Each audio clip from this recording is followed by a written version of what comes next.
Hello students, good morning. बच्चों, आज अपनी क्लास है वो है एक समान चुंबकीय क्षेत्र में आयताकार धारावाही लूप पर बल तथा बल आघूर्ण। मतलब कि कोई एक समान चुंबकीय क्षेत्र है जिसमें कोई भी आप रेक्टेंगुलर या आयताकार टाइप की कोई भी अगर ऐसी आपने कोई कॉइल रख रखी है, कुंडली रख रखी है या लूप रख रखा है जिसमें धारा प्रवाहित हो रही है, तो उस स्थिति में उस पर लगने वाला चुंबकीय बल तथा चुंबकीय बल आघूर्ण की गणना करनी है। ठीक है, मतलब फोर्स और टॉर्क दोनों कैलकुलेट करेंगे अपन किसमें, current carrying rectangular loop in a uniform magnetic field के अंदर।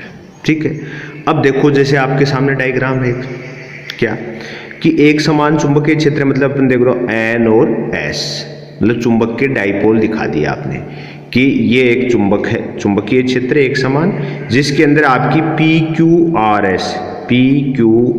एस एक आयताकार धारावाही कुंडली रखी है जिसमें करंट देखो वामावर्त फ्लो हो रही है।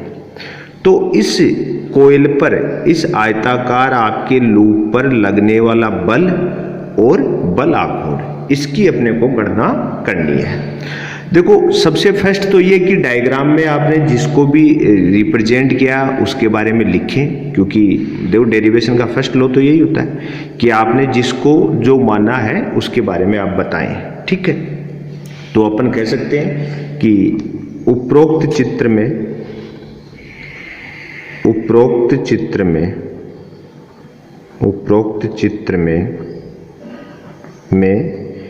एक आयताकार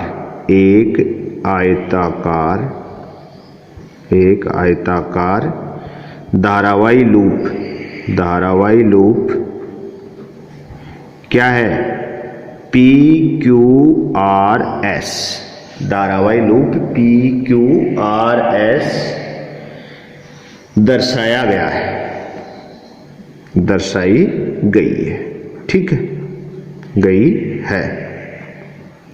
ठीक, अब देखो आयताकार है तो लंबाई और चौड़ाई अलग अलग होगी, क्योंकि आयत की लंबाई और चौड़ाई में डिफरेंस हो रहा है। तो अपन कह सकते हैं जिसकी लंबाई स्मॉल एल मान ले, जिसकी लंबाई स्मॉल एल तथा चौड़ाई स्मॉल बी है, जिसकी लंबाई स्मॉल एल तथा चौड़ाई स्मॉल बी है। ठीक है, आगे इसमें धारा, विद्युत धारा, इसमें धारा कौन सी डायरेक्शन में, वामावर्त ना एंटीक्लॉक, इसमें धारा आई वामावर्त प्रवाहित हो रही है, इसमें धारा आई वामावर्त प्रवाहित हो रही है। ठीक है, आगे ये किस में रखी हुई है, एक समान चुंबकीय क्षेत्र में, तो अपन लिख सकते हैं आयताकार कुंडली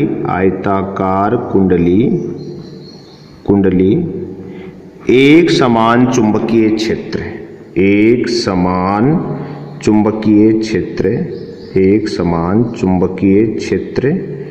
की बी मान ले, चुंबकीय क्षेत्र बी में रखी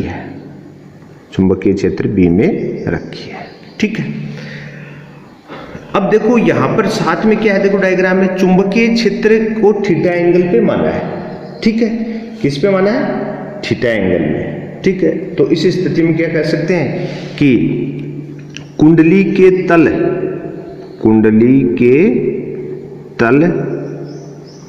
व चुंबकीय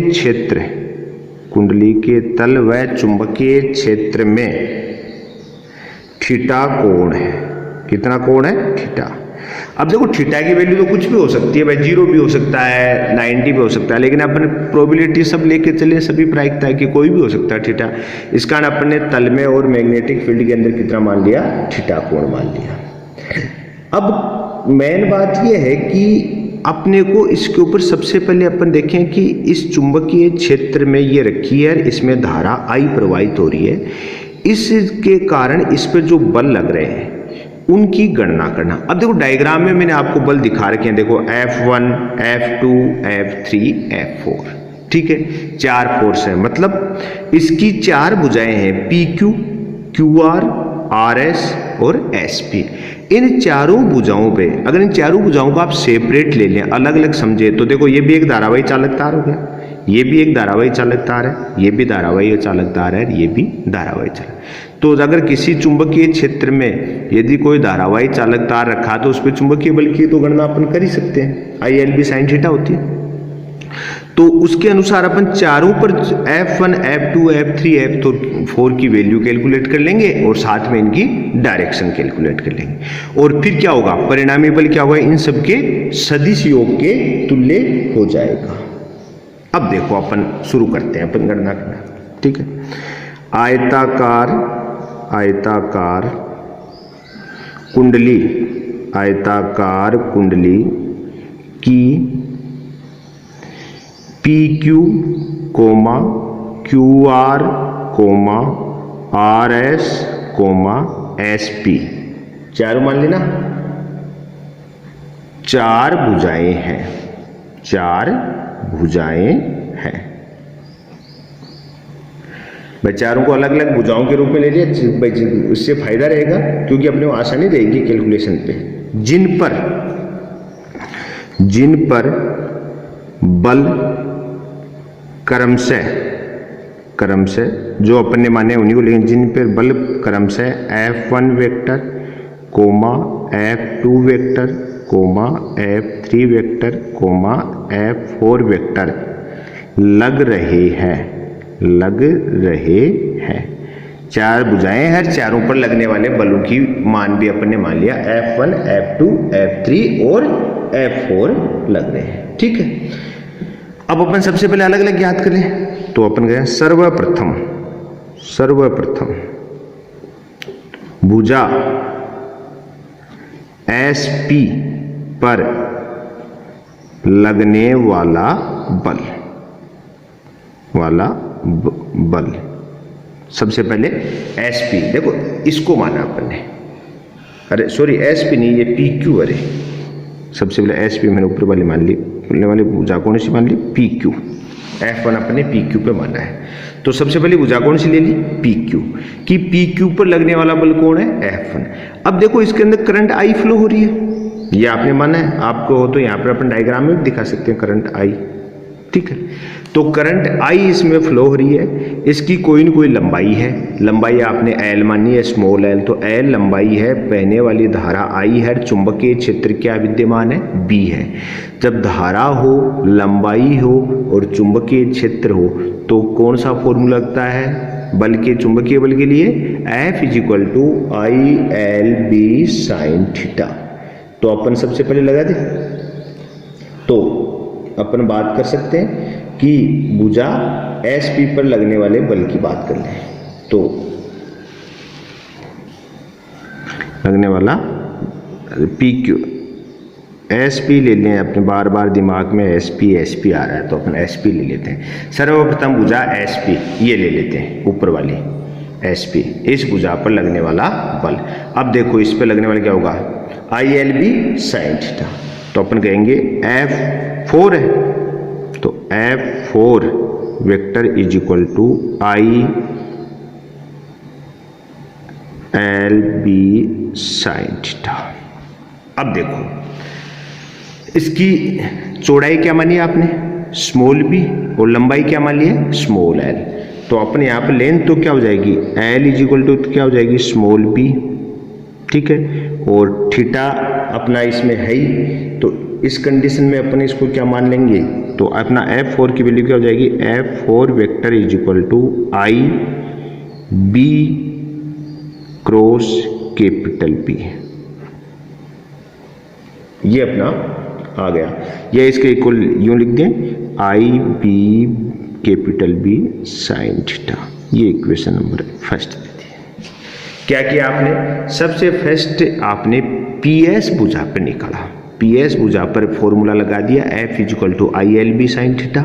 तो आपको पता है मैंने अभी अपने लिखा था, देखो ये लिखा हुआ कि जिसकी लंबाई तो L है, चौड़ाई क्या है, स्मॉल p है। तो ये चौड़ाई है, इसकी चौड़ाई है, तो PS भुजा की लेंथ कितनी होगी, स्मॉल p। तो अपने यहाँ पे इसको क्या ले लिया, L is equal to small p। तो F4 की वैल्यू आ गई IIB साइन थीटा। ठीक है, अब ऐसे अपन नेक्स्ट निकाल लें। तो अपन बात कर लें कि इसी प्रकार दूसरी भुजा ले ले, इसी प्रकार इसकी जस्ट अपोजिट ले लेंगे QR। इसी प्रकार QR भुजा पर लगने वाला बल QR पर कौन सा माना हुआ है, F2। तो अपन कहेंगे F2 vector is equal to IL vector cross B vector. तो इसमें भी L इज इक्वल टू क्या हो जाएगा, स्मॉल b। तो आपका F2 vector is equal to आ जाएगा I और L की जगह क्या आएगा, B vector cross capital B, या यूं कह सकते हैं I small b capital B sine theta. इसको इक्वेशन नंबर 2 दे दिया। ये आपकी भुजा देखो, इसकी बात करिए QR, पहले ऊपर वाली मान ली, PS पे ले लिया F4 और QR पर क्या माना हुआ अपना F2। तो QR पर अब देखो, ये तो चीज आपको क्लियर है, दोनों भुजाओं की लंबाई सेम है, QR और P है, क्योंकि आयत है। दोनों में बहने वाली धारा का मान भी समान है और दोनों पर लगने वाला चुंबकीय क्षेत्र भी समान है। तो आपका F2 और F4 की वैल्यू तो सेम रहेगी, लेकिन डायरेक्शन अपोजिट हो जाएगी, क्योंकि देखो आप इसमें करंट की डायरेक्शन ये है, इसमें करंट की डायरेक्शन ये है। तो देखो F4 तो ऊपर की ओर लग रहा है, तो F2 नीचे की ओर लग रहा है। आप फ्लेमिंग के लेफ्ट हैंड से निकाल सकते हो, तो निकालोगे तो आपको पता है F4 और F2 एक दूसरे के विपरीत आने, अरे साथ में क्या है, मान में क्या होंगे, समान होंगे। तो अपन यहां पर बात कर ले, तो अपन कह सकते हैं कि समीकरण 1 व 2 परिमाण में समान है, परिमाण में समान है। ये तो क्लियर है कि दोनों का मान तो समान है। अब डायरेक्शन की बात है, तथा फ्लेमिंग के बाएं हाथ के नियम से चुंबकीय क्षेत्र नियम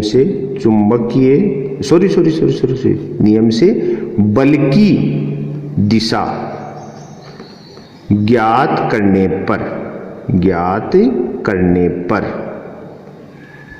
फ्लेमिंग ध्यान है भाई, बाया हाथ के ये तीनों को एक दूसरे के लंबवत करना है। ज्ञात करने पर बल F4 व F2 एक दूसरे के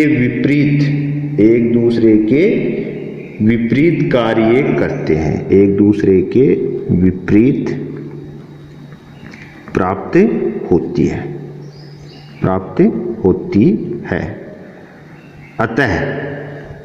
अतः ये एक दूसरे को निरस्त कर देंगे।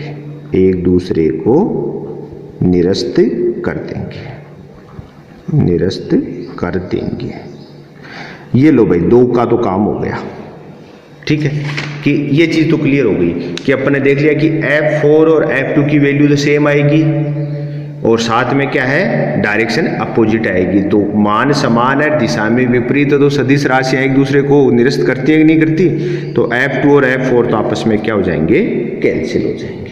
ठीक है, अब देखो भुजा PQ और RS बच गई। तो अपन बात कर ले, भुजा PQ पर बल, PQ पर कौन सा माना है, F1 बल, F1 vector is equal to IL vector cross B vector. ठीक है, अब देखो यहां तो लंबाई है तो L ही रहना है।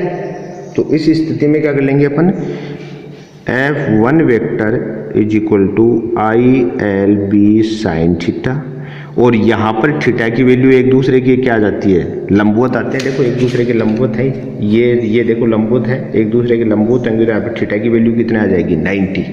तो यहाँ पर थीटा कितना आएगा 90, और थीटा इज इक्वल टू कितना है 90 डिग्री। अतः F1 इज इक्वल टू क्या आ जाएगा ILB। ये आपका इक्वेशन नंबर 3 ले लें।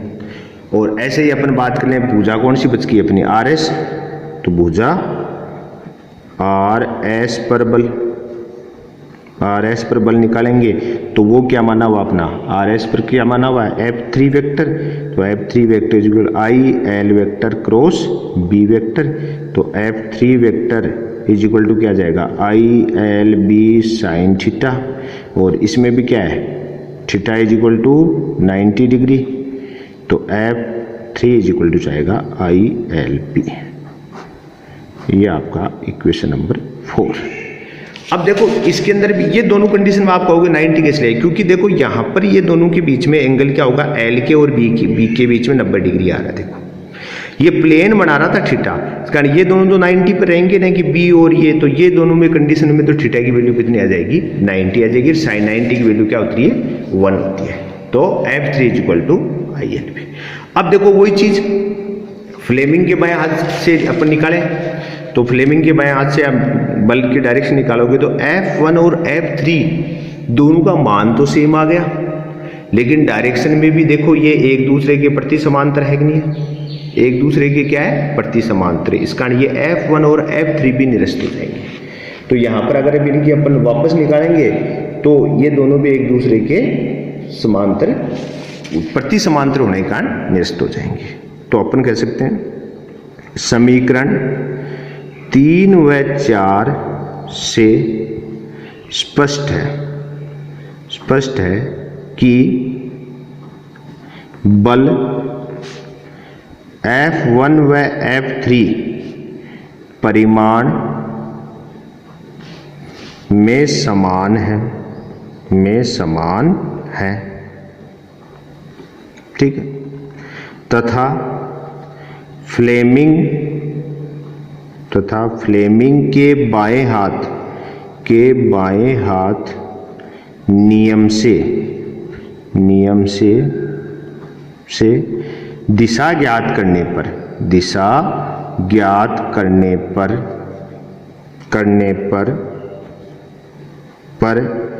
अब देखो ज्ञात करोगे एक दूसरे के विपरीत तो आ रही है, ये तो फिक्स है दिशा ज्ञात करने पर, ठीक है, करने पर F1 वेक्टर की दिशा मेंशन करो तो कर दो ना, आप डायरेक्टली भी लिख सकते हो एक दूसरे के प्रति समांतर प्राप्त हो रहे। अगर अपन डिटेल से बताएं तो बता सकते हैं F1 वेक्टर की दिशा कुंडली के तल के लंबवत बाहर की ओर आएगी, लंबवत बाहर की ओर प्राप्त होती है,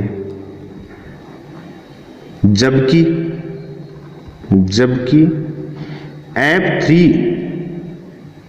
वेक्टर बल की दिशा कुंडली के तल के लंबवत अंदर की ओर होगी। दिशा कुंडली के तल के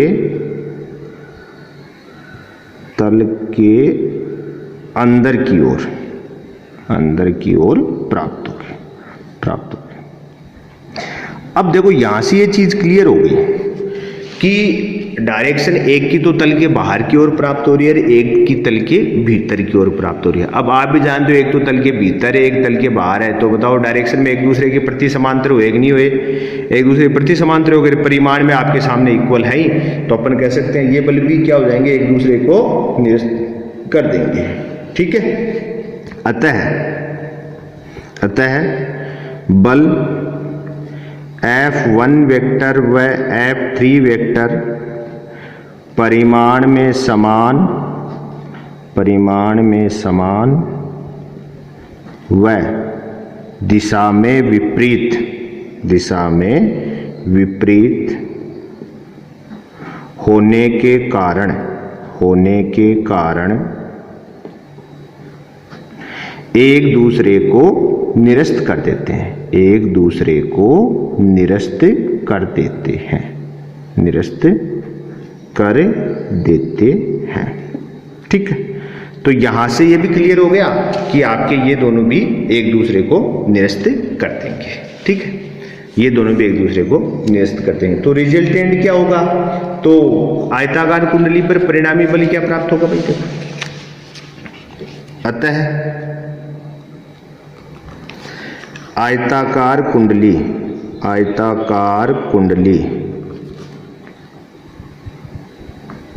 पर परिणामी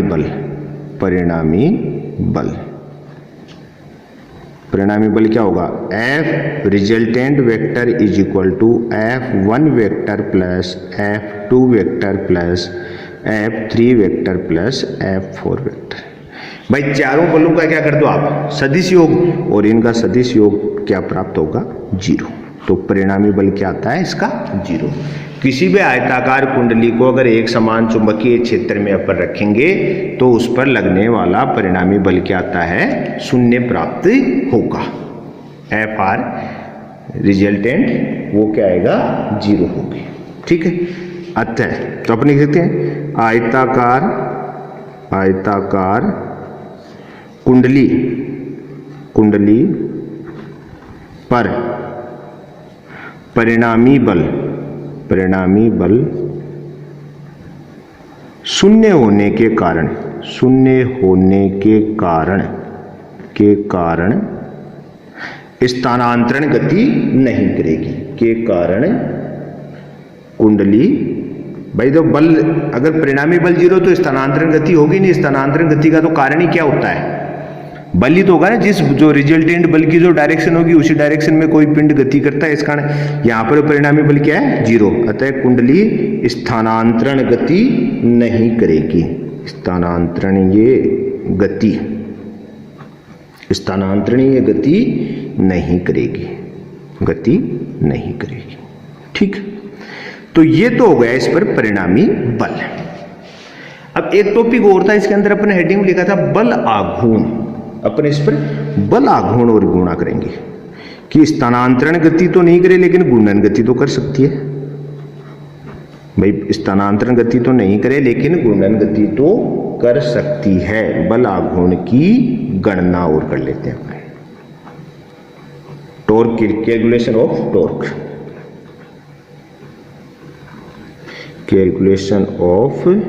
टॉर्क और कर लेते हैं।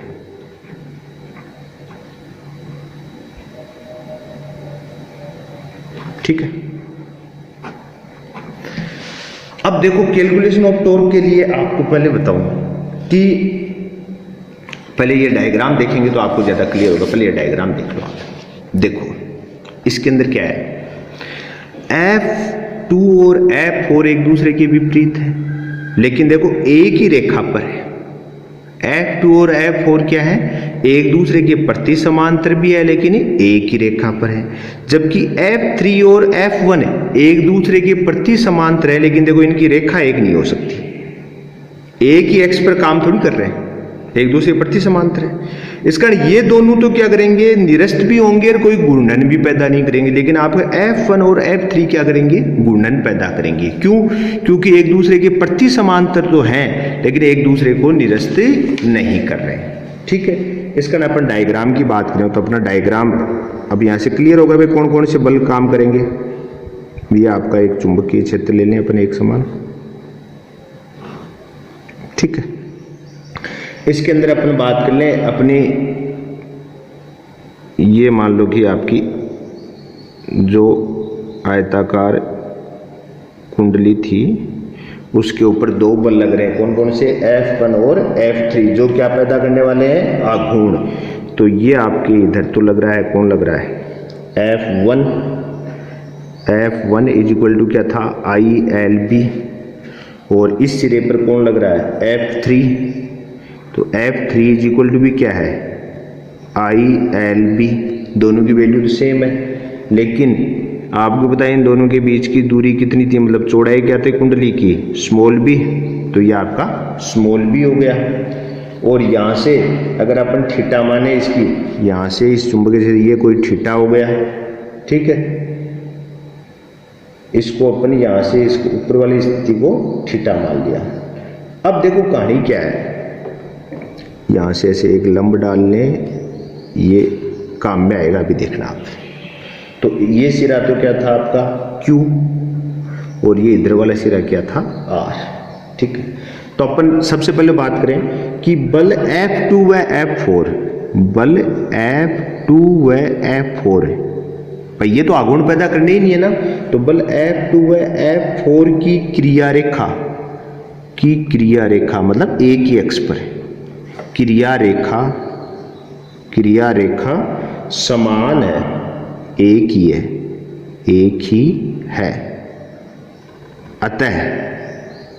अतः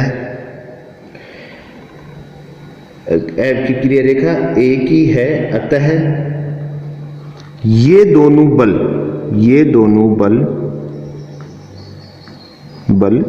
आघूर्ण उत्पन्न नहीं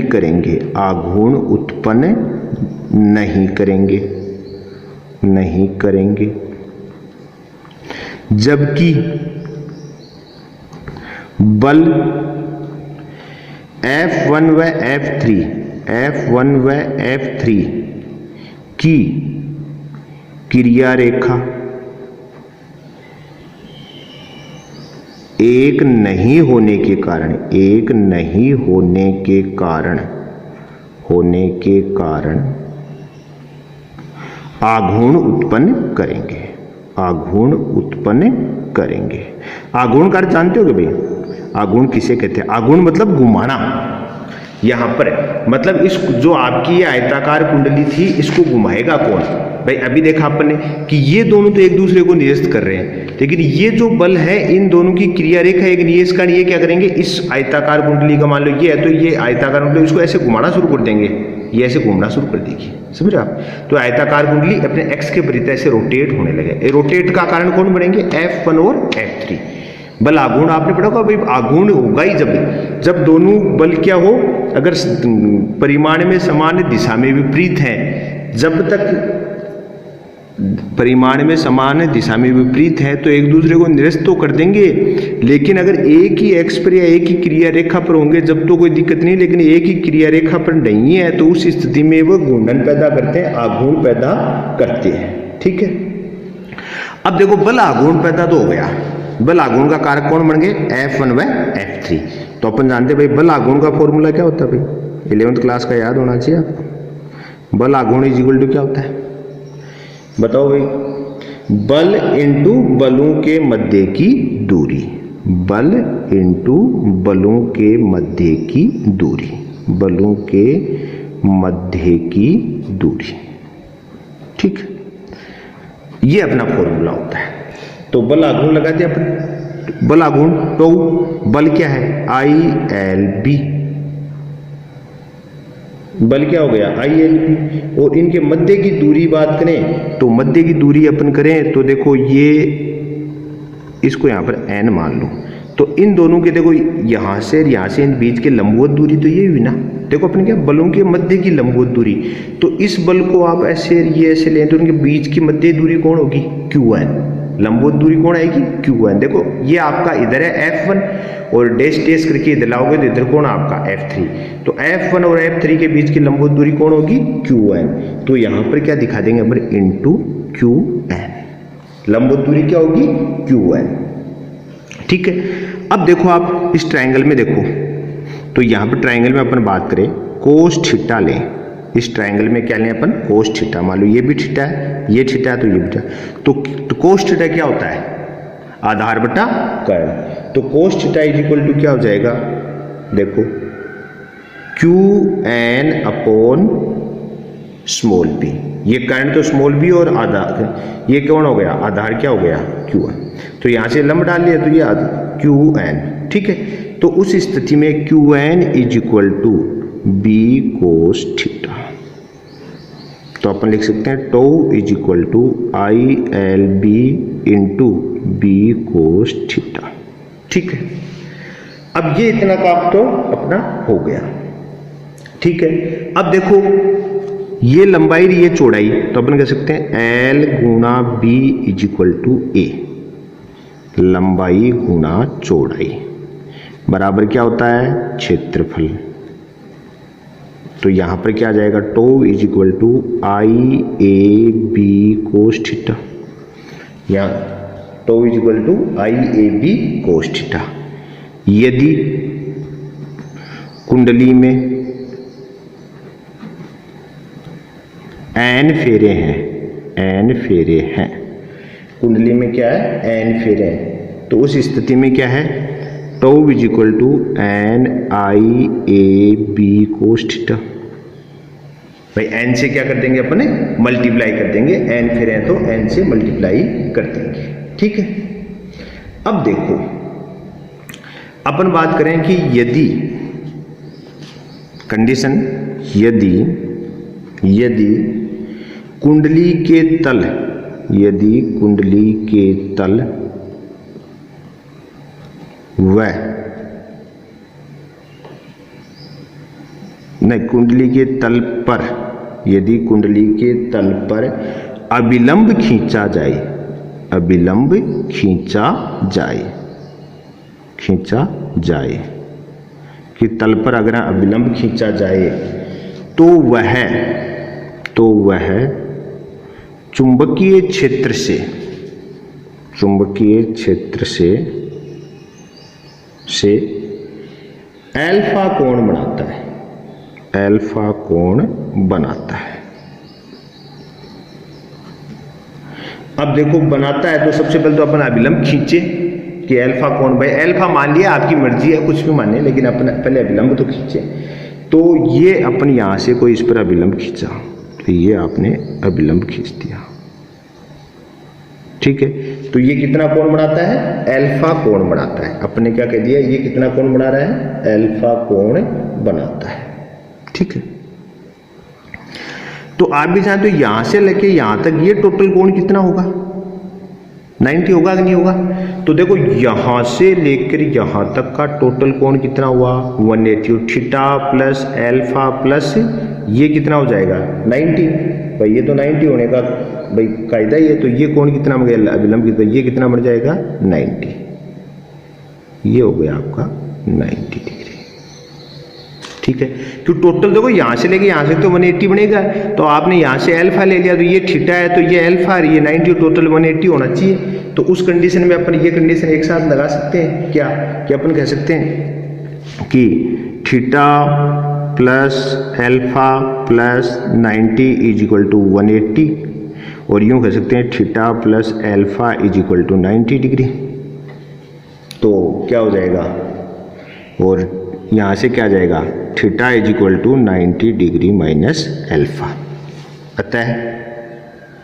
अतः टो इज इक्वल टू क्या हो सकता है N I A B cos 90 degree minus alpha, या tau is equal to N I A B sine alpha. ये साइन के टर्म में आ गई। ठीक है, या यूं भी कह सकते हो, आपकी मर्जी है कि ये जो आपका एम इज इक्वल टू जो होता है, एम इज इक्वल टू क्या होता है एन आई ए, इसको चुंबकीय आघूर्ण बोलते हैं। क्या बोलते हैं चुंबकीय आघूर्ण, इसका नाम है चुंबकीय आघूर्ण। ये होता है चुंबकीय आघूर्ण, जैसे आपने विद्युत आघूर्ण पढ़ा ना वैसे चुंबकीय आघूर्ण। तो क्या हो जाएगा tau is equal to M B sine alpha, ये भी आपका आंसर बनता है। ये आपका चुंबकीय आघूर्ण की व्यवस्था हुई है। अब देखो कहानी क्या हुई आप दोबारा, कि आपने देखा कि चार बल थे जो F2 और F4 थे, वो बल तो एक दूसरे को निरस्त कर रहे थे, एक जगह ही थे, इस कारण वो तो आघूर्ण पैदा नहीं कर रहे, लेकिन F1 और F3 निरस्त तो कर रहे हैं, लेकिन एक ही क्रिया रेखा पर नहीं होने के कारण एक दूसरे से को निरस्त करते हैं, लेकिन आघूर्ण की स्थिति बना देंगे। क्यों? क्योंकि एक ही क्रिया रेखा पर नहीं है। अब आघूर्ण हुआ तो बल आघूर्ण होगा, बल आघूर्ण का फॉर्मूला क्या था बल गुणा बलों के मध्य की दूरी। तो मध्य दूरी निकालने के लिए अपने इन दोनों के बीच की मध्य दूरी क्या मान ली Qn। तो Qn होगी। अब देखो ये मैंने इसमें थीटा यहाँ से लेकर, फिर आपकी मर्जी, तो आप डायरेक्टली, आपको कई बुकों में ऐसा भी मिल जाएगा कि इसको क्या मान सकते हो आप, इसको लंब मान लो, आप इसको ऐसे आगे खींच के इसको लंब डाल दें, तो यहाँ से आप डायरेक्टली साइन थीटा भी ले सकते हो, तो साइन थीटा में वो Qn बन जाएगा। ठीक है, तो यहाँ पर क्या है, तो अपने b cos थीटा ले लिया, अपने ये ट्रायंगल लिया तो थीटा ये लिया है, तो अपने 90 इसको लिया सामने में।